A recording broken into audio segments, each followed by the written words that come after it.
ಓ ಪ್ರಿಯಾ, ಓ ಪ್ರಿಯಾ, ಓ ಪ್ರಿಯಾ, ಓ ಪ್ರಿಯಾ, ಹೇಳ್ರಿ. ಎಷ್ಟೊತ್ತು ಕರಿಬೇಕ್ರಿ ನಿಮ್ನ? ಪ್ರೇಯರ್ ಮಾಡ್ತಾ ಇದ್ದೀರಿ.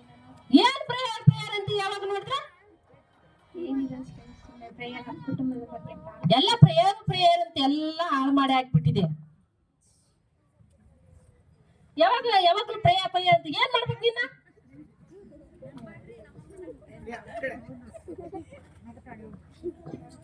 ಪ್ರೇಯರ್ ಮಾಡಿ ಏನ್ ಮಾಡಿದ್ಯಾ? ದೇವರ ನಾಮಕ್ಕೆ ಮಹಿಮೆ ನಮ್ಮ ಕುಟುಂಬದಲ್ಲಿ ಎಲ್ಲಾನು ಸರಿ ಹೋಗ್ಲಿ ಅಂತ ನಾನು ಪ್ರೇಯರ್ ಮಾಡ್ತೀನಿ. ಏನ್ ಸರಿ ಆಗೈತೆ? ಎಲ್ಲ ಹಾಳಾಗಿ ಹೋಗೈತೆ. ಏನ್ ಹಾಳಾಗಿಲ್ಲ ರೀ, ದೇವ್ರ ಎಂತದ್ದೇನು ಮಾಡಲ್ಲ, ಹಾಳು ಮಾಡಲ್ಲ. ಯಾವಾಗ್ಲೂ ತಲೆ ಮೇಲೆ ಬಟ್ಟ ಹಾಕೊಳ್ಳೋದು, ಪ್ರೇಯರ್ ಪ್ರೇಯರ್ ಅಂತ ಹೋಗೋದು. ಯಾವಾಗ ಯಾವಾಗ ನಿನ್ನ ಪ್ರೇಯರ್ ಏನ್ ಮಾಡಿ ಚೆನ್ನಾಗೈತೆ? ಪ್ರೇಯರ್ ಮಾಡಿ ಚೆನ್ನಾಗಾಗುತ್ತಾರೆ. ದೇವ್ರ ಮೇಲೆ ನಂಬಿಕೆ ಭಾರ ಇಟ್ರೆ ಖಂಡಿತ ನಮ್ಮ ಕುಟುಂಬ ಚೆನ್ನಾಗಾಗುತ್ತೆ. ಏನ್ ಚೆನ್ನಾಗಿಲ್ಲಮ್ಮ. ಕುಡಿಬಾರ್ದ್ರೆ ನೀವು ಕುಡಿದು ಎಲ್ಲ ನಿಮ್ಮ ಆರೋಗ್ಯ ಹಾಳು ಮಾಡ್ಕೊಂತ ಇದ್ದೀರಾ. ಚೆನ್ನಾಗೈತಿ, ಒಂಥರ ಏನು ಕೆಂಪಗೆ ಐತಿ, ಚೆನ್ನಾಗೈತಿ.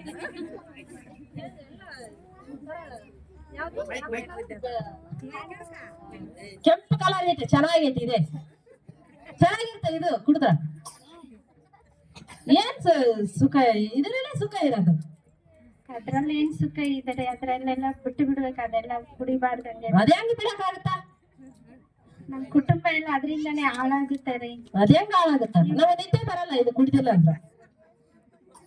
ನಿದ್ದೆ ಬಂದಿಲ್ಲ ಅಂದ್ರೂ ಬಿಡ್ಬೇಕ್ರಿ ಕುಡಿಯೋದನ್ನ. ಇಲ್ಲ ರೀ, ಬಿಡಕ್ ಆಗಲ್ಲ. ನಮ್ ಕುಟುಂಬದಗೋಸ್ಕರ ಯೋಚನೆ ಮಾಡಿ ನೀವು ಕುಡಿಯೋದನ್ನ ಬಿಡ್ಬೇಕು. ನಾ ಕುಡಿಯಕ್ ಬಿಟ್ಟು ಪ್ರೇಯರ್ ಮಾಡಕ್ ಬಿಡ್ತೀಯಾ? ಪ್ರೇಯರ್ ಮಾಡಕ್ ಬಿಟ್ರೆ ಹಂಗ ಹೆಂಗಾಗುತ್ತಾರೆ? ಆಗಲ್ಲ. ಯಾಕಂದ್ರೆ ದೇವರಿಗೆ ನಾವು ಮೊರೆ ಇಡ್ಬೇಕಲ್ಲ ನಮ್ಮ ಪ್ರಾರ್ಥನೆಯಿಂದ. ಮನೆಗಿರ ಏನಿಲ್ಲ, ನಾವು ಕುಡಿಬೇಕು, ನೀವು ಪ್ರೇಯರ್ ಮಾಡಕ್ ಬಿಡ್ಬೇಕು ಅಷ್ಟೇ. ಹಂಗೆಲ್ಲ ಅನ್ಬೇಡ್ರಿ.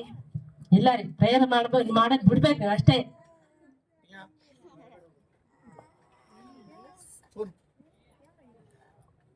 ಅದ್ ಏನ್ ಮಾಡ್ತೇವೆ ಏನ್ ಬಿಡ್ತೇವೆ, ಪ್ರೇಯರ್ ಮಾಡಕ್ ಬಿಡ್ಬೇಕು.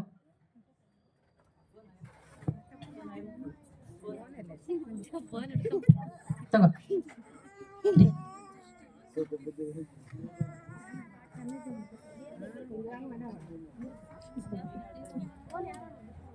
ಅಯ್ಯೋ ಪ್ರಿಯಾ, ಓ ಪ್ರಿಯಾ, ನಾ ಹೊಟ್ಟೆ ನೋವಾಗ್ತತಮ್ಮ. ಏನಾಯ್ತ್ರಿ? ಹೊಟ್ಟೆ ನೋವಾಗ್ತತಮ್ಮ ನನಗ. ಹಾಸ್ಪಿಟ್ಲಿಗೆ ಹೋಗೋಣ ನಡೀರಿ. ಅಯ್ಯೋ ಆಸ್ಪತ್ರೆಗೆ ಏನ್ ಮಾಡ್ತಾರಮ್ಮ ಅವರು? ಏನ್ ಇಂಜೆಕ್ಷನ್ ಮಾಡ್ತಾರ, ಬರ್ರಿ ಹೋಗೋಣ. ಬೇಡ, ಆಗಲ್ಲ, ಕೈಲಿ ನಡೆಯಕ್ ಆಗಲ್ಲ. ಅದಕ್ಕೆ ಹೇಳೋದ್ ನಿಮ್ಗೆ ಇಷ್ಟ ಕಷ್ಟ ಆಗುತ್ತೆ ಅಂತಾನೆ ಕುಡಿಬೇಡ್ರಿ ಅಂತ ಹೇಳದ್ ನಾನು. ಇಲ್ಲ ಕುಡಿಬೇಕು ನಾನು. ಇಲ್ಲ ಇಲ್ಲ ಇಲ್ಲಿ ಬರ್ರಿ ಬರ್ರಿ ಹೋಗೋಣ. ತುಂಬಾ ಹೊಟ್ಟೆ ನೋಯ್ತದಮ್ಮ ನನಗ ಪ್ರಿಯಾ.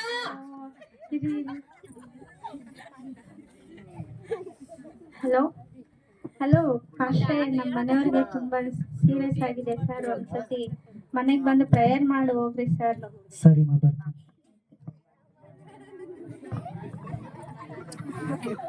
ಓ ಪ್ರಿಯಾ, ಏನ್ ಮಾಡ್ತಾ ಇದ್ದಮ್ಮ ಮತ್ತೆ? ಏನಿಲ್ಲ,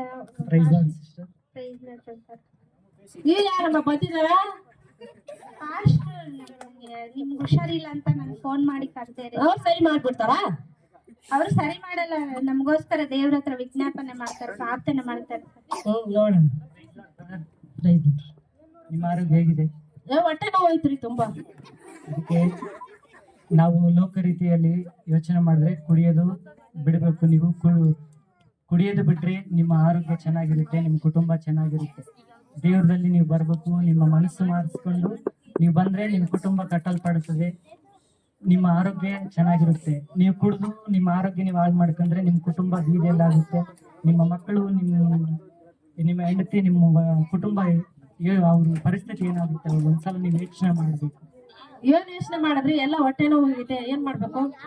ನೀವು ಕುಡ್ದಿಂದ ನಿಮ್ಮ ಆರೋಗ್ಯ ನಿಮಗೆ ಹಾಳಾಗುತ್ತೆ. ನೀವು ಹಾಸ್ಪಿಟ್ಲಿಗೆ ಹೋಗ್ಬೇಕಂದ್ರೆ ಒಳ್ಳೆ ಅಂತೀರಾ. ಇವಾಗ ನೀವು ಬಿಡುಗಡೆ ಬೇಕಂದ್ರೆ ಎಲ್ಲಿಂದ ಸಿಗುತ್ತೆ ಹೇಳಿ? ಕುಡಿಯೋದ್ರಿಂದ ಸಿಗ್ತೈತೆ ಬಿಡುಗಡೆ. ಕುಡಿಯೋದ್ರಿಂದ ಸಿಗಲ್ಲ. ನೀವು ಮನಸ್ಸು ಮಾರ್ಚಿಕೊಂಡು ಕ್ರೈಸ್ತನ ಬಗ್ಗೆ, ಯೇಸು ಕ್ರಿಸ್ತನ ನಂಬಿಕೊಂಡು ಅವರಿಗೆ ನೀವು ಮನಸ್ಸು ಕೊಟ್ಟೆ ಅಂತಂದ್ರೆ ಅವರು ನಿಮ್ಮ ಜೀವನವನ್ನ ಬದಲಾಯಿಸಿ ನಿಮ್ಮ ಕುಟುಂಬ ನಮ್ಮ ದೇವ್ರನ್ನ ಮಹಿಮೆ ಪಡಿಸ್ಲಿಕ್ಕೆ ಅವ್ರು ಉಪಯೋಗಿಸ್ಕೊಂತಾರೆ. ಏನೋ ನಮ್ ಪ್ರಿಯ ಯಾವಾಗ್ಲೂ ಪ್ರೇಯರ್ ಅಂತಾಳ, ಅದೇನ್ ಮಾಡ್ತಾಳೋ ಗೊತ್ತಿಲ್ಲ. ಅವರು ನಿಮಗೆ ಕೊಟ್ಟಿರುವಂತ ದೇವರು ಕೊಟ್ಟಿರುವಂತ ವರವು, ಯಾಕಂದ್ರೆ ಯಾವಾಗ್ಲೂ ದೇವರು ಅಲ್ಲಿ ಇರ್ತಾರೆ, ಪ್ರಾರ್ಥನೆ ಮಾಡ್ತಾ ಇರ್ತಾರೆ. ನಿಮ್ಮ ಕುಟುಂಬಗೋಸ್ಕರ ಚೆನ್ನಾಗಿರ್ಬೇಕಂತಂದ್ರೆ ಕಾರಣ ಅವರೇನೆ. ಯಾಕಂದ್ರೆ ಕ್ರಿಸ್ತನ್ ನಂಬಿದ್ದಾರೆ, ನಿಮ್ಗೆ ಒಳ್ಳೇದಾಗುತ್ತೆ. ನೀವು ಹಾಗೆ ಇರಿ, ಪ್ರಾರ್ಥನೆ ಮಾಡೋಣ. ದೇವರು ಶಾಂತಿ ಸಮಾಧಾನ. ದೇವ್ರ ವಾಕ್ಯ ಏನಂತ ಒಂದ್ಸಲ ನಾವು ನೋಡೋಣ. ಯೋಹಾನು 1:9 ಹೇಳ್ತಾರೆ, ನಮ್ಮ ಪಾಪಗಳನ್ನು ಒಪ್ಪಿಕೊಂಡು ಅರಿಕೆ ಮಾಡಿದರೆ ಆತನು ನಂಬಿಕಸ್ತನು ನೀತಿವಂತನು ಆಗಿರೋದ್ರಿಂದ ನಮ್ಮ ಪಾಪಗಳನ್ನು ಕ್ಷಮಿಸಬಿಟ್ಟು ಸಕಲ ಅನೀತಿಯನ್ನು ಪರಿಹರಿಸಿ ನಮ್ಮನ್ನು ಶುದ್ಧಿ ಮಾಡುವನು. ದೇವರು ಎಷ್ಟು ಸುಂದರವಾದ ವಾಕ್ಯ ನಿಮಗೆ ಬಳಿಗೆ ಮಾತಾಡ್ತಿದ್ದೇನೆ. ಈ ವಾಕ್ಯ ನಾನು ಅಲ್ಲ ಹೇಳ್ತಾ ಇರೋದು, ದೇವಾದಿ ದೇವನೇ ನಿಮ್ಮ ಜೊತೆಯಲ್ಲಿ ಮಾಡ್ತಾ ಇದ್ದೇನೆ. ನಮ್ಮ ಪಾಪಗಳನ್ನು ನಾವು ಒಪ್ಪಿಕೊಂಡು ದೇವ್ರ ಹತ್ರ ಕ್ಷಮೆಯ ಕೇಳಿದ್ರೆ, ಪಶ್ಚಾತ್ತಾಪ ಪಟ್ರೆ, ಈ ಸಮಯದಲ್ಲಿ ದೇವರು ನಿನ್ನನ್ನ ಅವ್ರ ಬಳಿಗೆ ಕರ್ಕೊಂತಾರೆ. ಈ ಸಮಯ ಅವ್ರದ್ದಾಗಿದೆ. ನೀವು ಒಪ್ಕೊಂಡು ಮನಸ್ಸು ಮಾರಿಸ್ಕೊಂಡು ದೇವ್ರ ಹತ್ರ ಕೇಳಿ, ಕ್ಷಮೆ ಕೇಳಿ, ಪಶ್ಚಾತ್ತಾಪ ಪಡಿ. ದೇವರು ನಿನಗೆ ಸ್ವಸ್ಥತೆ ಕೊಡ್ತಾರೆ. ನಿಮ್ಮ ಕುಟುಂಬ ಕಟ್ಟಲ್ಪಡ್ತದೆ. ದೇವರು ನಿಮ್ಮನ್ನ, ನಿಮ್ಮ ಕುಟುಂಬನ ಆಶೀರ್ವಾದ ಮಾಡಲಿ. ನಿಮ್ಮ ಕುಟುಂಬದಗೋಸ್ಕರ ನಾವು ಪ್ರಾರ್ಥನೆ ಮಾಡೋಣ. ತಂದೆಯೇ, ನಿನಗೆ ಸ್ತೋತ್ರ ಕರ್ತನೆ. ಇದು ತಂದೆ, ನಿಮ್ಮ ಮಕ್ಕಳಿಗೋಸ್ಕರ ನಾವು ಪ್ರಾರ್ಥನೆ ಮಾಡ್ತಾ ಇದ್ದೀವಿ. ಅವರು